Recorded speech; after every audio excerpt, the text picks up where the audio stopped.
Hello everyone, welcome back to Turito's live classes. How are you all doing? I hope you all are doing great.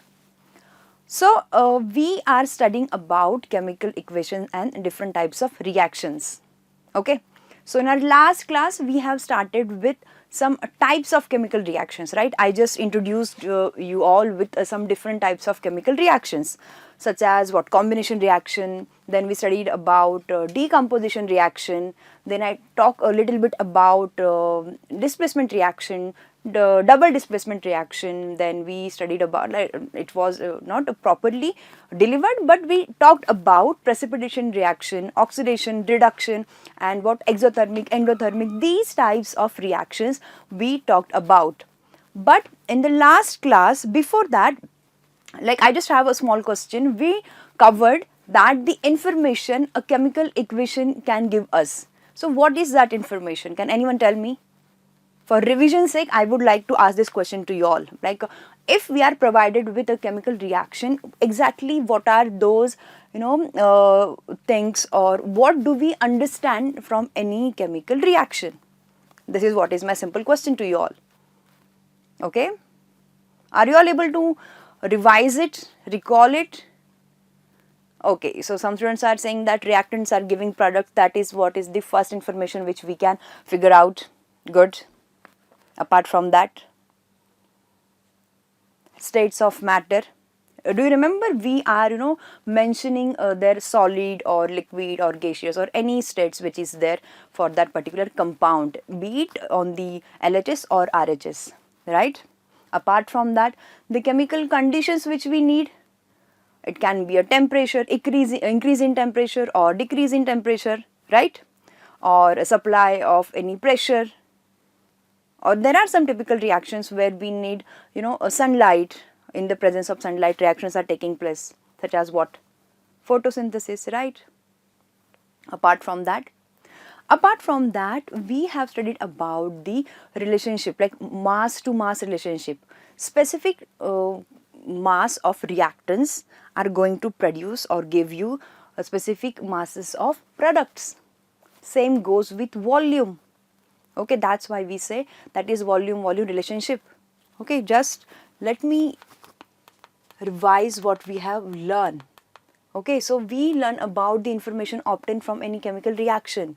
Then we talked about these different types of chemical reactions. Okay, so from this, we have covered combination and decomposition. So in today's class, we are going to revise these reactions quickly. But before that, I just ask you one simple question, like, what are the informations which we are getting? Okay, so here reaction conditions, that heat is getting evolved, or we need to supply heat to the system, or physical states of reactants and products. That is what we talked about, or that is what we can infer from the given chemical reaction. Okay, then again, reactants and products relative amounts. Okay, so how much reactants do I need to produce certain amount of products? That is where we talked about different types of relationships. Mass to mass, mass to volume, volume to volume. Okay, mass to number of molecules, mass to number of atoms, or volume to number of molecules. So these were some reactions we have we have seen some relationship like this. Apart from that, this is what we covered in our lower grades. Okay, so what is 1 mole of any molecule, or what is 1 mole of any atom, or how much volume 1 mole of any gas occupies. Okay, again, this is what we have covered from our lower grade. We have studied about the mole concept in detail in grade 9th. Okay, so why do we need this much of information? Actually, from that we have calculated the total number of volume, okay, which is getting generated when a reaction is happening.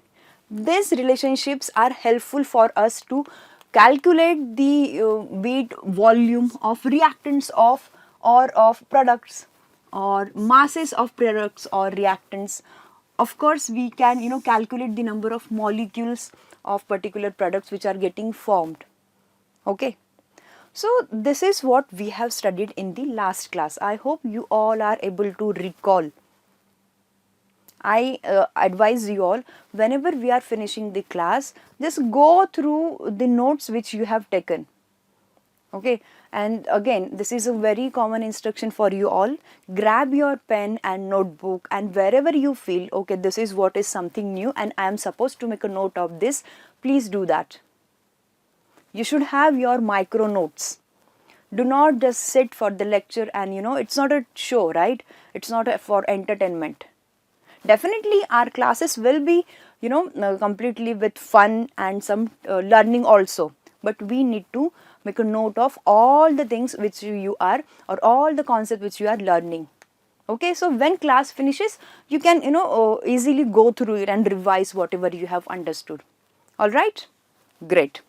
Moving ahead. So yes, I talked about different chemical reactions, and we learned about the combination reaction. Now who will tell me what do you mean by combination reaction? Is there anyone who is able to recall it? We have seen some examples also, right? So I told you in chemistry, try to understand the meaning which is there in the word itself. Combination. Two or more things, that means reactants are reacting together. Okay, they are reacting chemically, they are getting combined. Okay, so here would like to revise it once again for you all, that two or more reactants are going to get combined, such as R1 is reacting with R2. It can be any reactant. Okay, so they are getting combined chemically. They are getting combined chemically. Something is happening, some reaction is happening, and because of that they are getting combined, or chemical reaction is getting happened, which results in the production of product. Okay, so how many product, can anyone tell me quickly? That is where is the catch, right? In combination reaction, when two or more than one reactants are reacting together, they are going to produce one single product. I am emphasizing on the word single product, so that you will be able to recall it. In the last class also, I talked about the formation of single product in the combination reaction. Okay, so please try to understand, whenever combination reaction is happening, there will be there will be more than one reactants. They are going to get combined chemically to give you one single product. Okay, that is what is the identification of combination reaction, so that you can remember it very easily. Okay, so let's see some examples. Just a minute. Okay, so let's try to revise it with the help of this definition. The chemical reaction in which two or more substances, they can be elements or compounds, okay, combine to form single product is known as combination reaction. So these are some. Okay, so first try to understand the general representation. A plus B giving you AB as a single product. Yeah, these are some examples which we have studied, right? So first is formation of magnesium oxide. Here also try to understand one single product. How many reactants? Two reactants, magnesium and oxygen. They are combining together and giving you magnesium oxide. Second example, the formation of carbon dioxide gas. Carbon and oxygen reacting together, giving you one single product. All right. Moving ahead, we have studied about the formation of water molecule. Hydrogen and oxygen reacting together and giving you one single product. Formation of slaked lime. Okay, try to remember these words. CaOH twice, calcium hydroxide, is also known as slaked lime. Okay, how are we getting it? When calcium oxide is reacting with H2O, is going to give you calcium hydroxide. Okay, calcium oxide is also known as quicklime. hydroxide is slake lime, calcium oxide is quicklime. Okay, so this is what is reaction number 4. Now let's talk about reaction number 5. We are having quicklime is reacting with carbon dioxide, giving you limestone, that is nothing but marble, calcium carbonate, okay, which is also present in chalk. Yes, that's right. Okay, so what is the common observation here? More than one reactants giving you one single product. That's it. You are done with the combination reaction. Okay. Moving ahead. Yes, we talked about the decomposition reaction. Again, let's focus on the word itself, decomposition. If I am going to split the word, composition is something getting combined, something getting composed. Okay, if it is going to break down, what will be the word? Decomposition reaction, right? And that is what our reaction is. Next reaction is in reverse, or it is opposite of, yes, right, combination reaction. So decomposition reaction is nothing but here the chemical reaction in which a single substance is breaks down in 2 or more products. Simple. If I am saying that it's opposite of combination reaction, so you must recall what is combination reaction.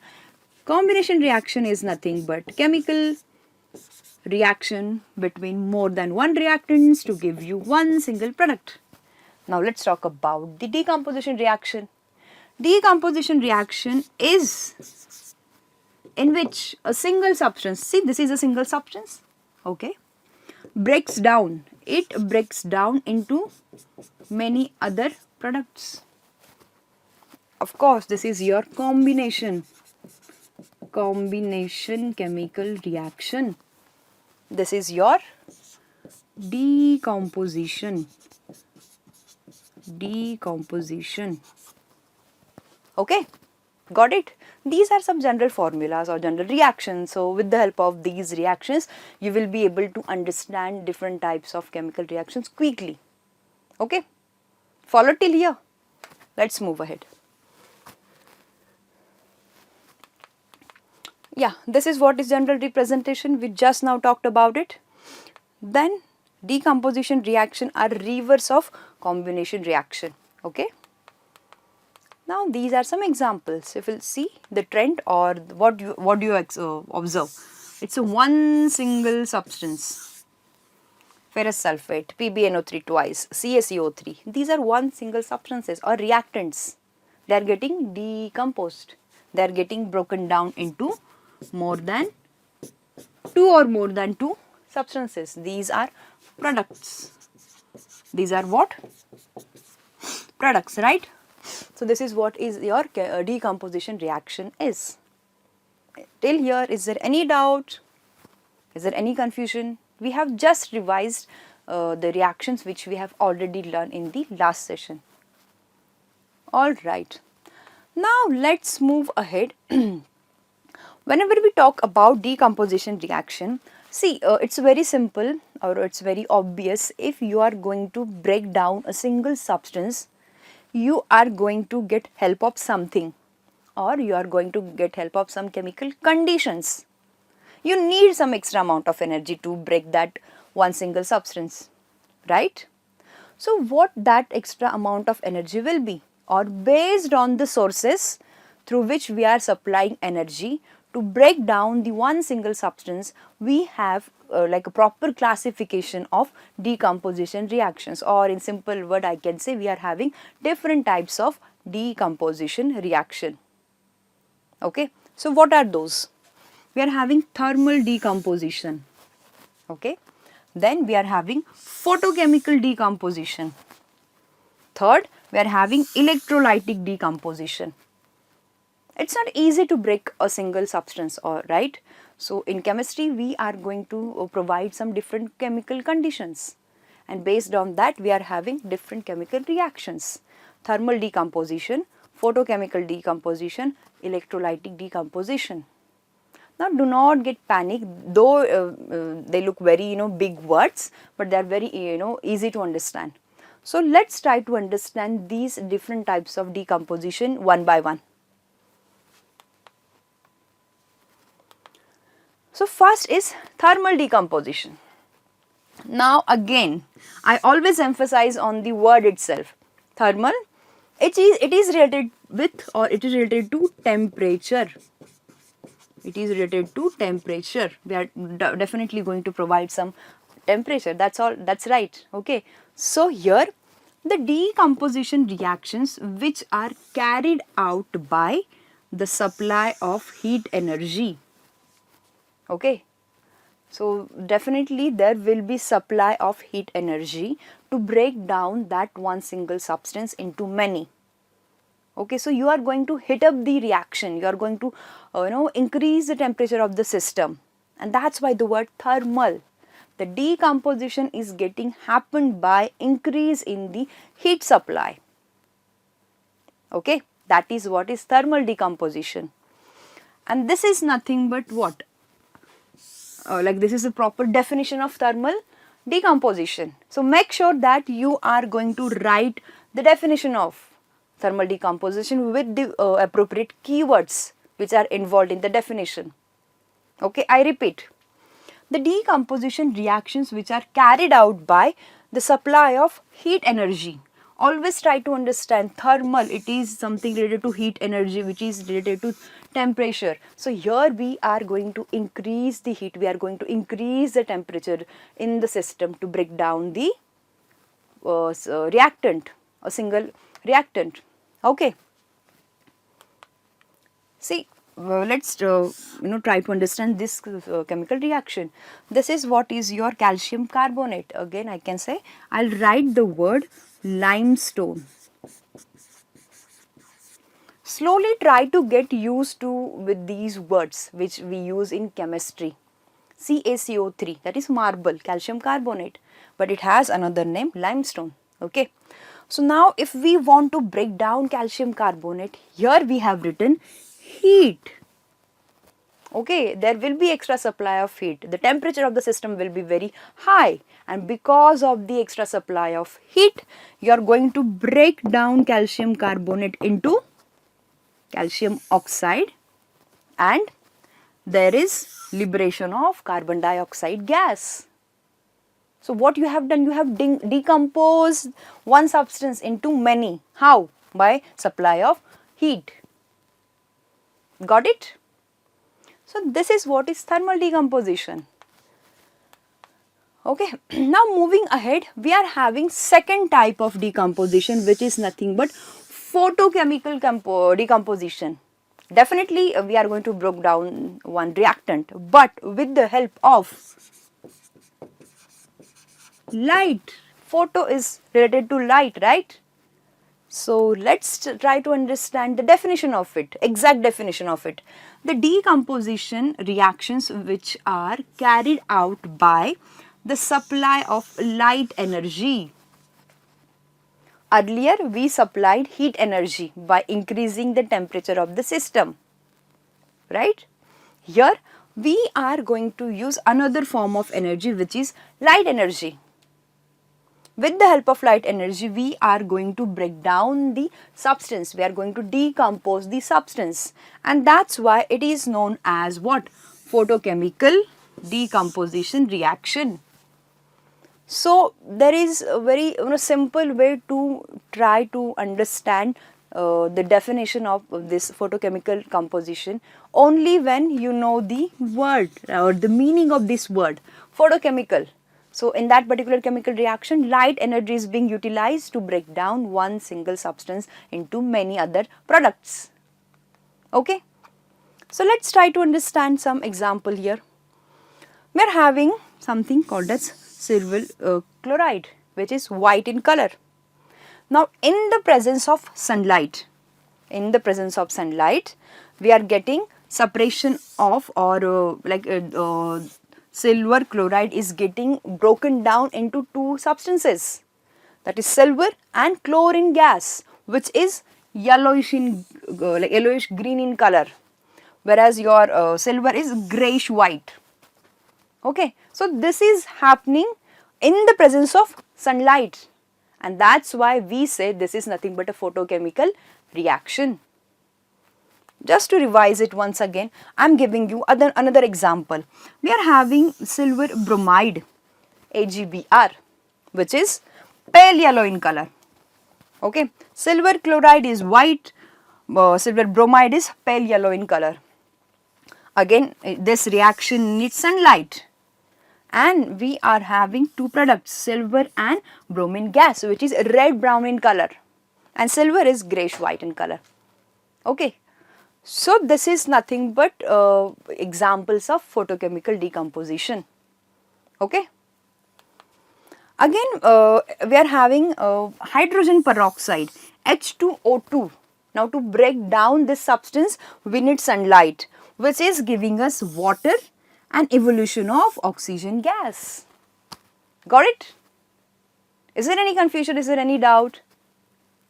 Okay, so photochemical reaction is carried out by supply of light energy. The previous one, thermal decomposition, is carried out by supply of heat energy. Sounds easy? Good. Let's move ahead. Now we are having electrolytic decomposition. So in the previous two examples, or in previous types of reactions, we used heat energy, then we used light energy. Can anyone guess, can anyone help me here? What type of energy we are going to use in this reaction or to decompose the substance? Read the word electrolytic. Isn't electro is related to electricity? What do you guys think about it? It is, right? Electrolytic. Lytic is nothing but to break down. To break down. Electricity to break down. That is making sense, right? So with the help of electricity, we are going to decompose the molecule which we are supplied with, which we are provided with. That's it. So let's try to understand its definition in detail. Alright. So this is nothing but a decomposition reaction, which reactions which are carried out by the supply of electrical energy. And they are known as what? Electrolytic decomposition reactions. Very easy, very easy. Okay, here we are going to supply electrical energy. Got it? So what are the examples? We have taken water here. Okay. Now water, H2O. It's nothing but a pure substance. It's nothing but a compound. If we'll see its like chemical composition is H2O. Two parts of hydrogen getting combined with one part of oxygen. Right? Now in our lower grades, while studying about the classification of matter, okay, we have studied about the compounds. Can anyone tell me, is it possible by us, or is it very easy to break down the compounds? Is there any chance so that we can separate these different atoms from each other in single compound? No, right? Yes, we cannot. Manually we cannot. We need to use some chemical method, and electrolytic decomposition is one of them. If I am having a water bottle, okay, so now the water sample which I am holding, if I want to broke down, I want hydrogen gas separately, I want oxygen gas separately. Like, is it possible by sitting at my home I will be able to do that? No. Then what do? We do something, there is proper arrangement of this reaction, there is proper setup to that reaction to happen. With the help of that, we can get collection of these two different gases, and that setup is nothing but electrolytic setup. So I'll just shortly I'll tell you what is that. So in the electrolytic cell, we are having two rods. We are not going to talk about this in detail. I'm just giving you introduction about it. So here these are the metal rods. What do we call them as? Metal rods. Or more specifically, I can say that anode and cathode. Okay, they are attached to the battery. Okay, so some voltage is getting provided to make the reaction happen, and we are going to dip this into solution. Okay, solutions which have ions in it, and to conduct the electricity we need electrons or ions. Okay, so if I want to have a separation of water, then definitely you are going to pour water in it and little amount of H2SO4 also. Why? To increase the number of ions. And when the electrical circuit is getting completed, there will be conduction of electricity, and that's how the solution which we are having is going to get ionized, and there will be deposition of different gases on the oppositely charged electrodes. Okay, this is what is very simple idea about this cell. So actually our focus is here that water on the supply of electrical energy is going to give us hydrogen and oxygen. Hydrogen and oxygen. How?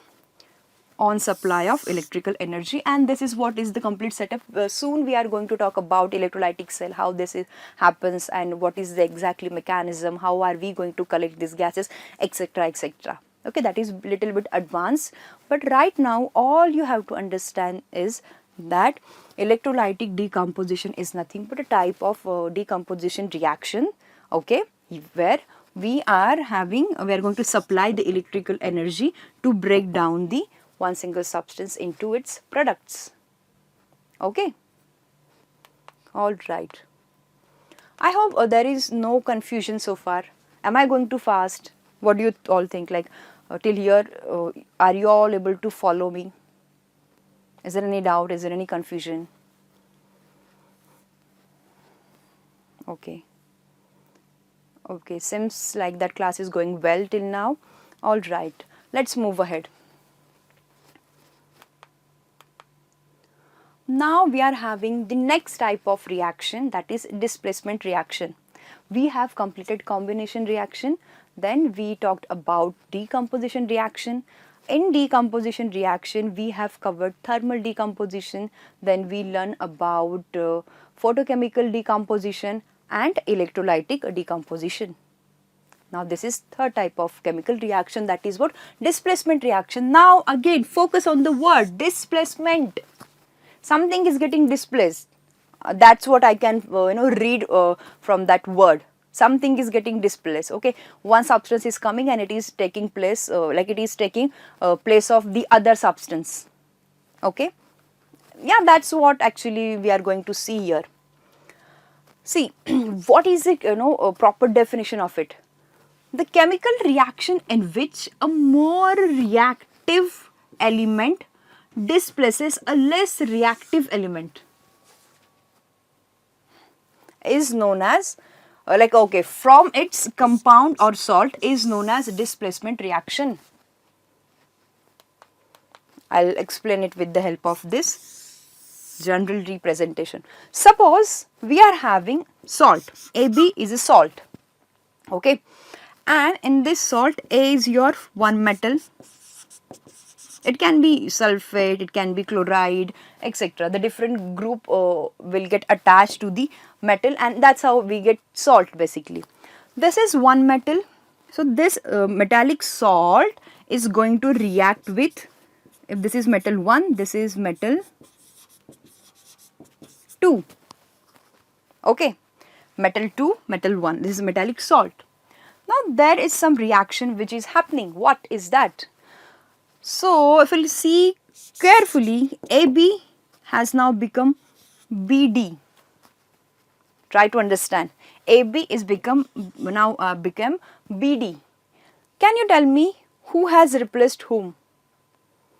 If you see closely, D has taken place of A, and A is here in its free state, and now D is attached to B. Okay, so it is nothing but displacement of metals, displacement of one metal by the other. So what D has done? D has removed A out. So that's how we got a free metal. and now its place is taken by D. That's why we are getting the other salt formation. Okay, that is what is the reaction is all about. Okay, now you must be wondering, ma'am, why did this happen? Like who gave the permission to D to take place of A, and on what basis are they exchanging their places? So we are having something called as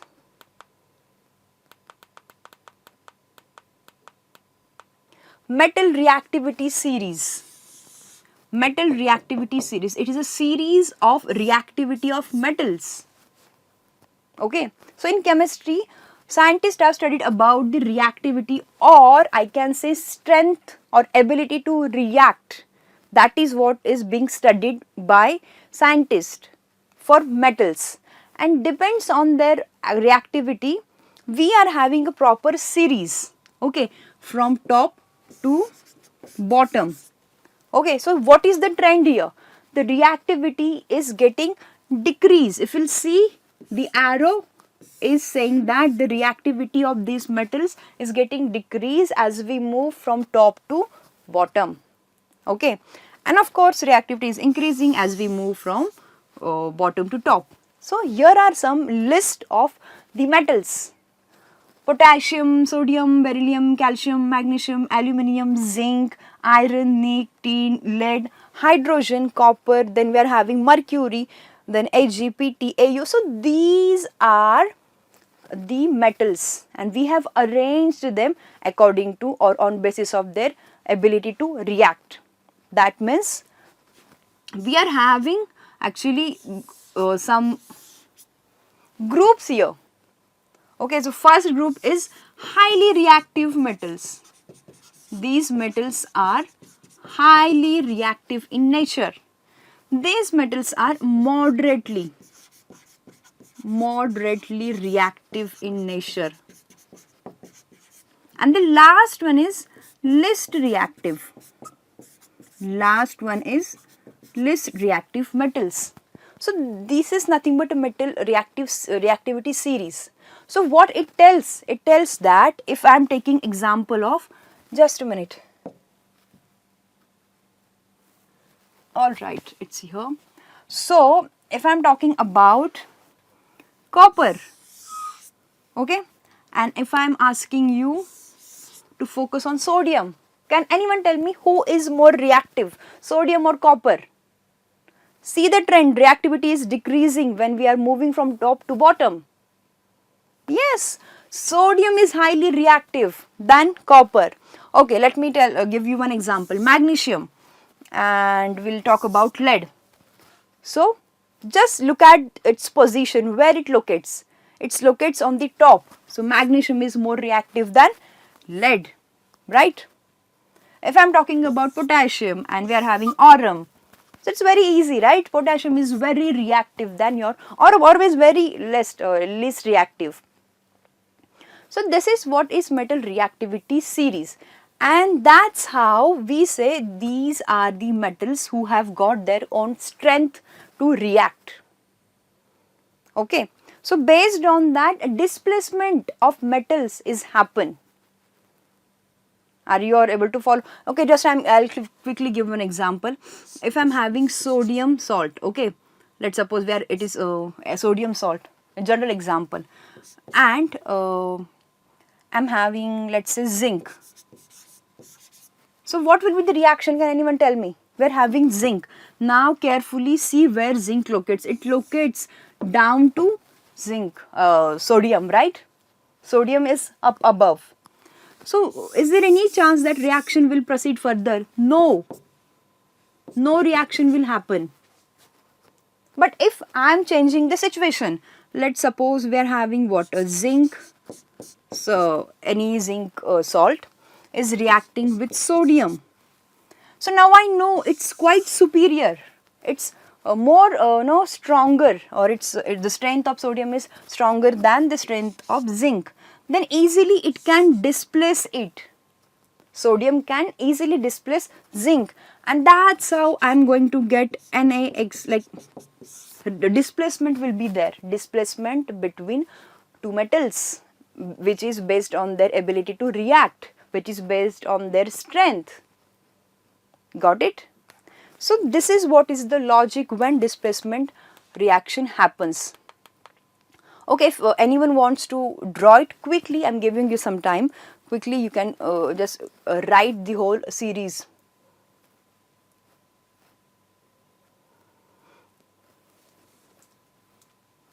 You want me to erase everything so that you can easily see it? Yeah. And also try to remember this metal reactivity series. It's very important. You know the metal reactivity series, you are done with displacement and double displacement reaction also.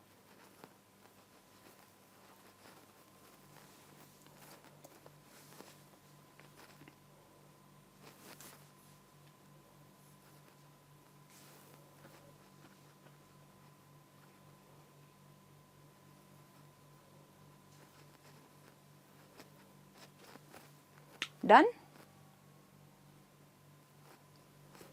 Alright, let's get back to displacement reaction. Okay, that's where we needed. See, we discuss about metal 1 and metal 2. Metal 2 is consider it's sodium here and A is zinc here, right? So sodium is quite stronger. It has this strength which is quite higher than zinc. So easily replacement or displacement can happen. It's a displacing position of the other metal. Okay, so it's quite stronger. So that's how we get what NAD. In general we are talking about. We are going to see some examples. Do not worry about it. Alright, let's see some examples. So we are having iron reacting with copper sulfate, giving you iron sulfate, and there is like displacement of copper had happened. Iron and copper, FeCuSO4. Let me take you all through the reaction. Iron, tell me where is iron? Here is iron. Where is copper? Copper is here. Clearly, it is very stronger than copper, right? So definitely there will be some displacement. Like it can easily displace copper, and that's why copper goes here and its position is taken by iron. Simple? Yes.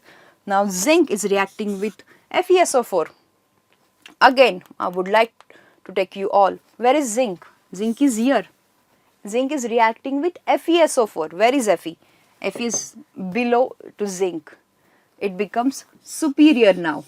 Earlier Fe was superior for copper. Now zinc is superior for iron sulfate. The example which we have just seen now here. So it is going to displace it, right? So that's why we are having Fe in free state and we are having salt, zinc sulfate. Okay. Then we are having zinc which is reacting with copper sulfate. So it's understood copper is down below whereas zinc is on the up above. Okay. So here zinc sulfate and copper. We are having copper and silver nitrate. So let me take you through the metal reactivity series. Copper is here and we are having silver nitrate, that is Ag. So where is the Ag? Is here. Okay, now this time our copper is superior for silver.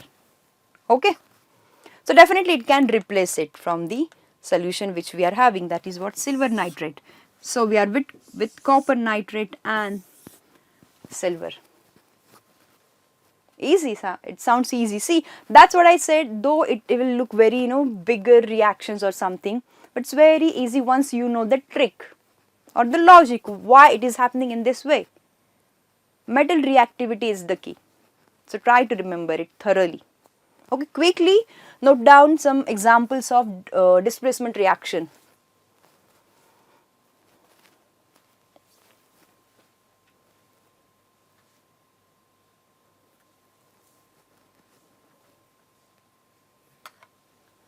Done?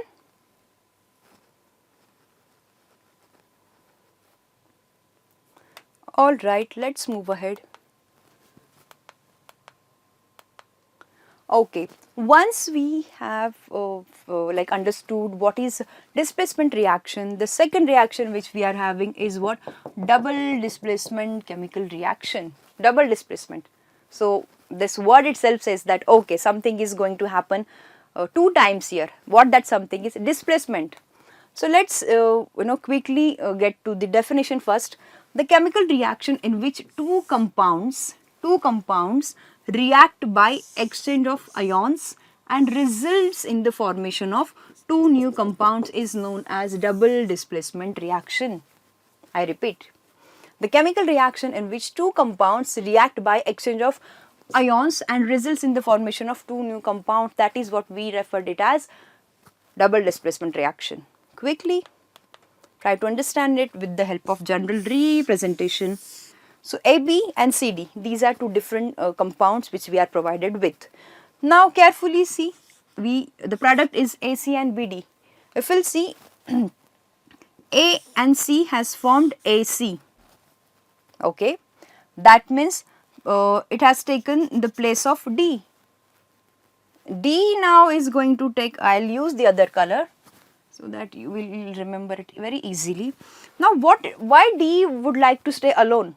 Now it is interested in B, so there will be formation of BD. Got it? Exchange of ions, that is what our definition talks about. So A and C, B and D. This is what double exchange or double displacement, okay, of what metals. Let's see some examples. We are having sodium sulfate. Is reacting with barium chloride. Okay. And we are getting barium sulfate and sodium chloride. It's very simple, right? So barium has taken the place of sodium to give you barium sulfate. And now sodium has taken the place of barium to give you sodium chloride. This is what is double displacement is. We are having silver nitrate reacting with sodium chloride. So here AgCl is getting formed, right? And what we are left with, like there will be exchange of ions. NaNO3 is getting formed. Okay, earlier with nitrate we had silver. Now because of the exchange of ions we are having sodium. Same had happened in sodium chloride. With chloride earlier we had a metal ion, that is sodium. Now we are having silver. Okay. So again we are having example number 3. We are having potassium iodide and we are having lead nitrate. Now we are having potassium iodide with potassium nitrate. Okay, exchange of ions, metal ions had happened. Alright. So students, these were some examples of different types of chemical reactions which we have covered. We have talked about combination reaction, decomposition reaction and including its types. Also we learned about displacement reaction and just now we covered double displacement reaction. Okay. So based on this, I am having some questions for you all. Just go through it quickly and tell me the right answers for this. Below 3 chemical equations are given. Identify the correct type of reaction for the given chemical equations. Okay, then see. First is what? Calcium oxide is reacting with water giving you CaOH twice. It should be Ca twice. Okay. Silver bromide giving you silver and bromide. Copper sulfate and zinc giving you zinc sulfate and copper. So what are these types? Like just tell me. These are some of your options. I hope you all are able to see it clearly. Decomposition, combination, displacement. These are 3 options. Like you just have to figure out which reaction is of what type. Quickly.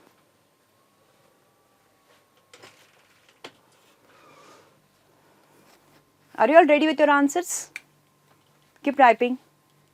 It's very easy, right? Okay, let me help you here.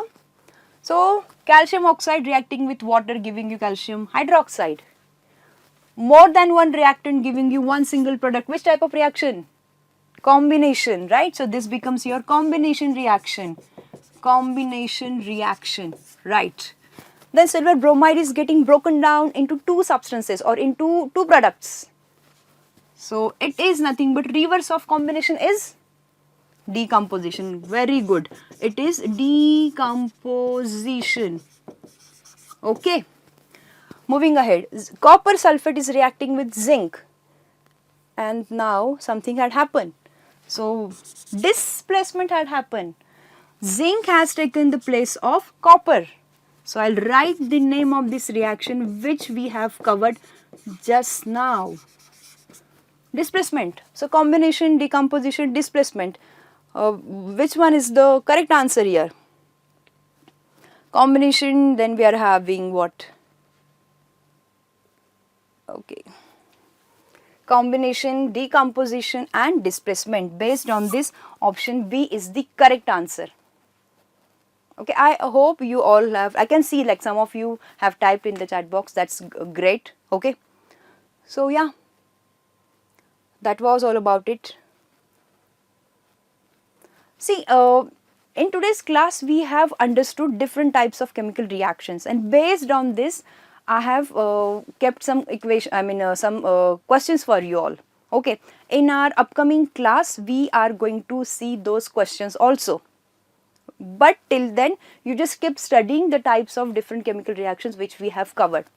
There is another session which in which we are going to type about, like we are going to learn about different chemical reactions such as oxidation, reduction, precipitation, endothermic, exothermic, etc. Okay, so be prepared for that, and till then just keep studying, and if you are having any doubts, please do ask. Okay, and till then, bye bye, take care.